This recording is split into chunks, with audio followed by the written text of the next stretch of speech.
dear viewers, welcome to RTD's English News Edition. Here are our major stories. Technical Committee meeting of the Family Solidarity Program organized by the State Secretariat for Social Affairs.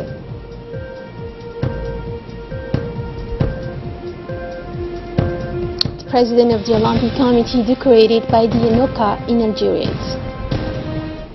Thank you for joining us in our newsroom. The Minister of Health received in his cabinet the U.S. Ambassador Larry Andre, representative of the United States Agency of International Development, USAID.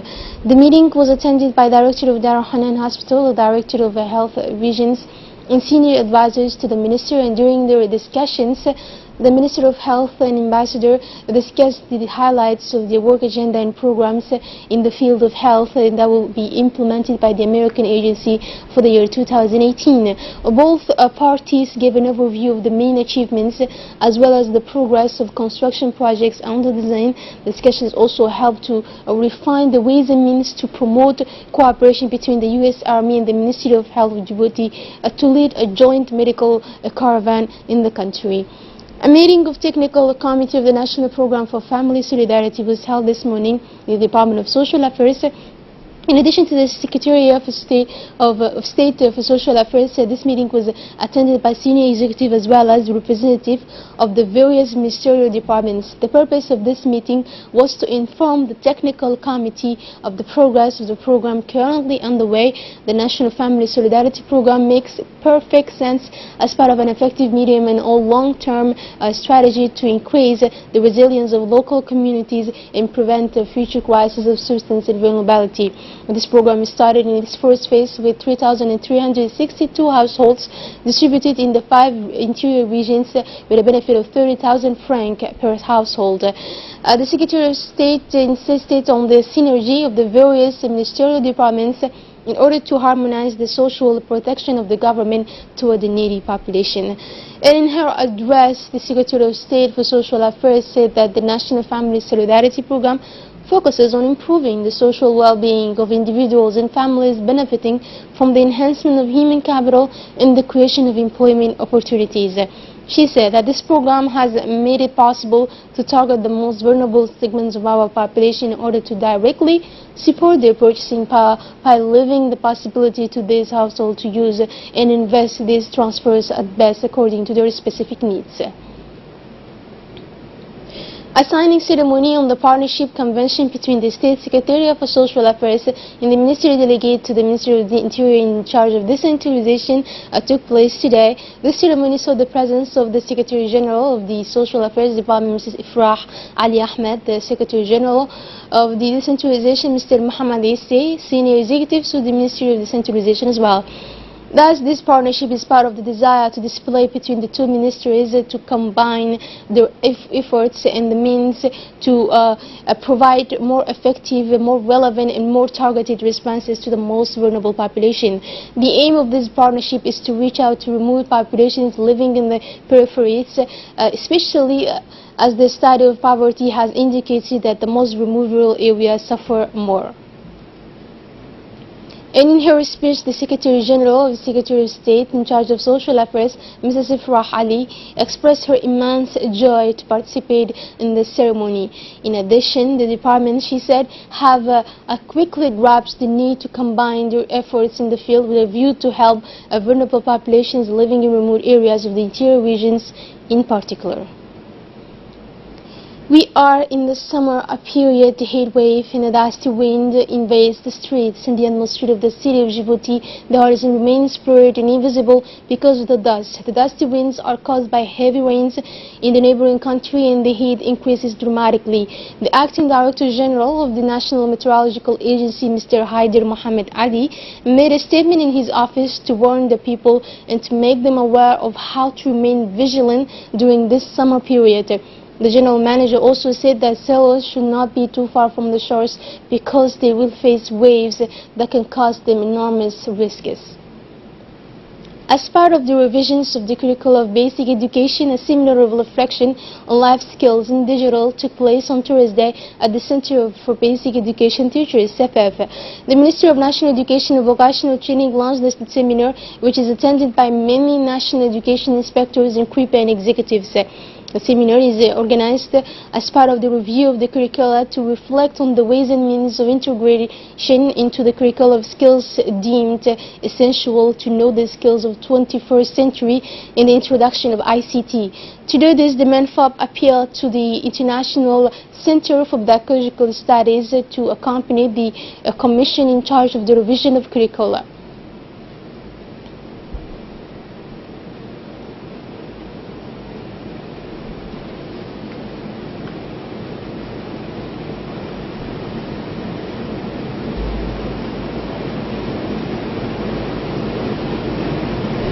The activities of the specialized operating block of Peltier General Hospital have increased significantly with the introduction of new specialized services in their charts, such as neurosurgery.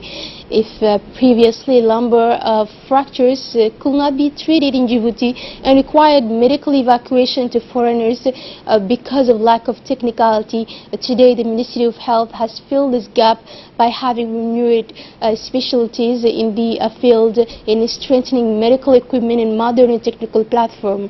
Indeed, neurosurgeon Dr. Dianka and his team are working hard every day to save and care for patients of all ages with lumbar fracture, malformation of the cerebral column, hydrocephalus, herniated disc, or all other types of neurological pathologies.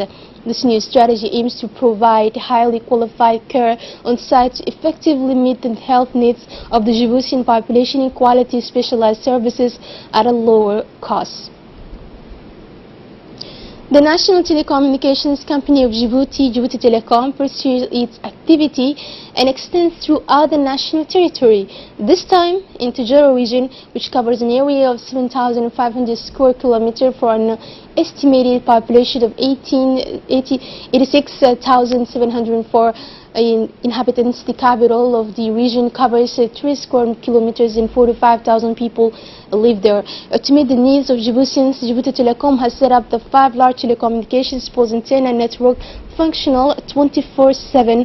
These antennas are located notably at Dai, Renda, Musali, and finally 2 antennas in the chief place. For illustration, the Dai village antenna is composed of the radio GSM RPs, the central transmission and coverage of rural telephony, and CDMA radio and fiber for the internet connection 2G and 3G. 4G is in the finishing phase, as well as the WiMAX network. Tujero is constantly changing and constructions are on the way. Thus, Djibouti Telecom has put 2 agencies in the capital to satisfy the customers. About 20 agents work in these agencies.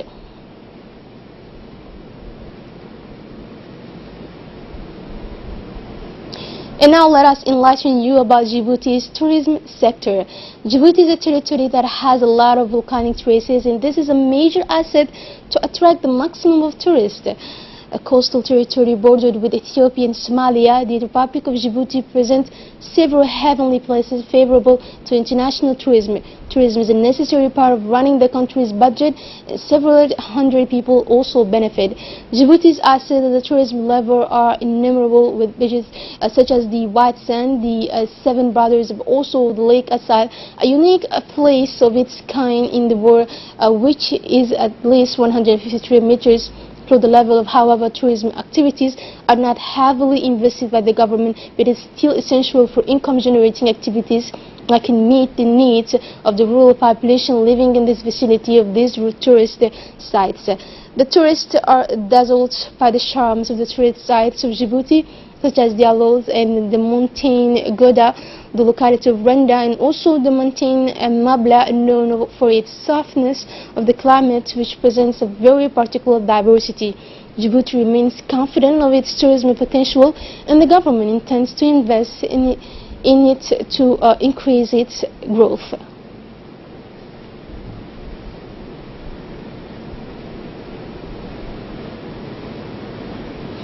And after tourism, diet and health, everyone knows that the fish is very good food.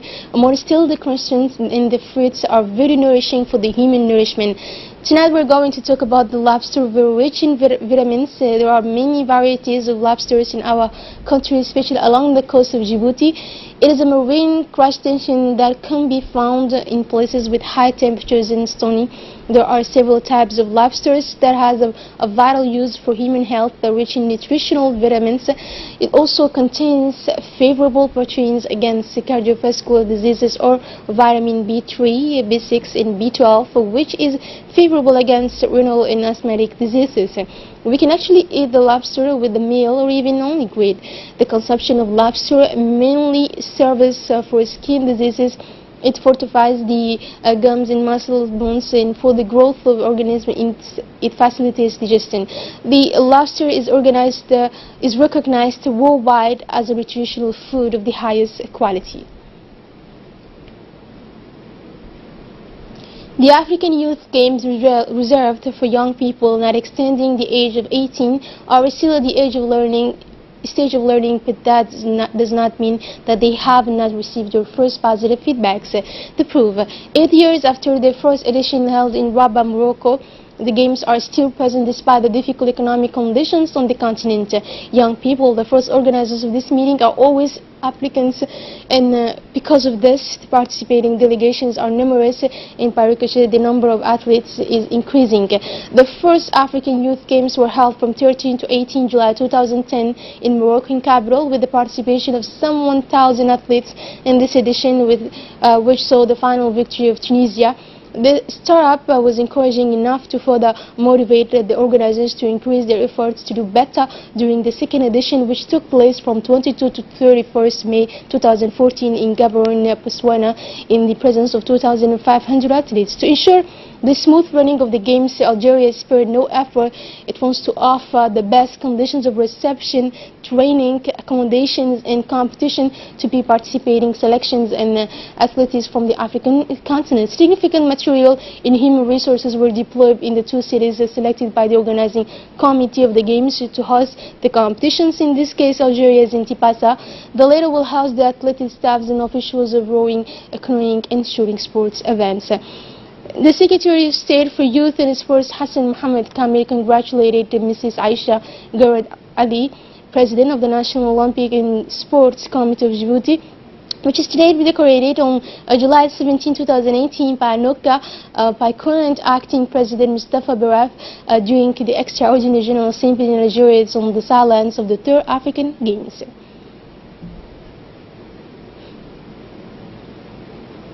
And now on the regional news, the Somalia Partnership Forum Conference officially opened in Brussels, the capital of Belgium, on Monday, July 16th. Somali President Mohamed Abdullahi Farmajo, leaders of federal states and the international community attended a two-day conference in Brussels. The Somalia Partnership Forum focuses on strengthening support for Somalia to be inaugurated Monday in Brussels, the capital of Belgium. Participants will discuss support for Somalia's efforts to build a more secure and prosperous future after years of conflict.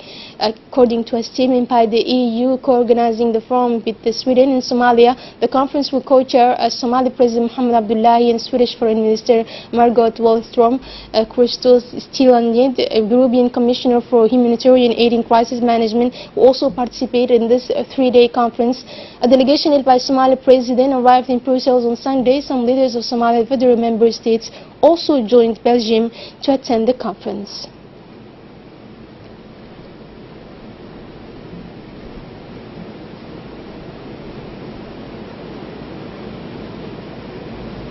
Moving on to the international news, Israel has further tightened the blockade on the Gaza Strip amid high tensions. Mohammed Aden has more to tell us.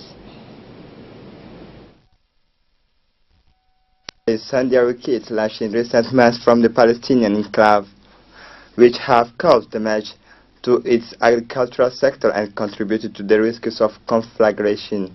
3 days after the worst armed confrontation between Israel and Islamist Hamas movement since 2014 war, the Israeli Defense Ministry on Tuesday suspended oil and gas deliveries via Kerem Shalom, the only crossing point for goods between Israel and Israel enclave. Last week, Israel had already announced the immediate closure of this crossing, with Hamas denouncing a crime against humanity. The European Union and Japan signed the historic free trade agreement. More in this video. The European Union and Japan signed in Tokyo on Tuesday an ambitious free trade agreement which is a powerful message against protectionism. Donald Trump today marks a historic day as we celebrate the signing of an extremely ambitious trade agreement between two of the world's largest economies, said Japanese Prime Minister Shinzo Abe and European Commission Chief Jean-Claude Juncker in a statement issued after the signing of the text. Spain overtakes Italy in arrivals of migrants by sea, according to United Nations explanations. Migrants arriving by sea in Spain since January now exceeds those arriving in Italy over the same period, said Tuesday the UN Agency for Migration. The number of migrants arriving in Europe through the Mediterranean this year has surpassed 15,000, nearly half as many in 2017 at the same time, according to the International Organization for Migration. As we predicted several weeks ago, Spain has become the most active route for African migrants and for people using Africa as a stepping stone to Europe, said spokesman of IOM Joel Millman during a press briefing in Geneva. Spain surpassed Italy last weekend, he said. In total, 18,000 migrants have arrived by sea in Spain since the beginning of the year, against nearly 6,500 over the same period in 2017, according to the statistics of the Specialized Agency of the UN. About 3,000 other irregular migrants have arrived in Spain via Ceuta and Melilla, Spanish enclaves in northern Morocco.